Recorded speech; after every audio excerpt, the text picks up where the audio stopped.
In this video, I will show you how to transfer money from UK to UAE bank account. So to do this, I recommend you use Wise because Wise is one of the easiest, fastest, and cheapest ways to do this. It's especially cheap if you go ahead and create your Wise account with the link down in the description, because by doing so, you will get your first international transfer without any fees. Yes, you heard it right. You'll get free transfer.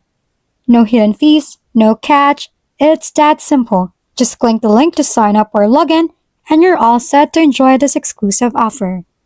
After creating an account using the link below, you can see this interface. Now click on Send. In here, where it says Use Send, select your currency.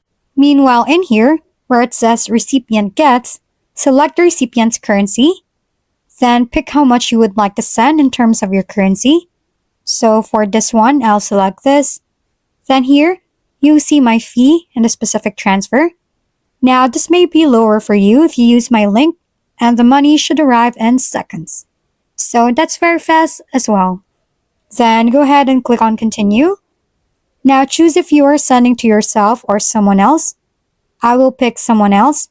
Now here, enter their email and select if you know their bank details. If you do, just go and fill in those bank details right here. And if you don't, just fill in the full name of the account holder and the recipient's preferred language, and then they will receive an email where they can fill in their bank details and receive the money that way. So then the money will be deposited directly into their bank account without them needing a Wise account. So then click on Confirm, review it, and actually go ahead and pay for it. And after you pay for it, after paying for it, there you have successfully sent the money to your receiver. So that's how to transfer money from UK to UAE bank account. If this video was helpful, please consider leaving a like and subscribing to my channel.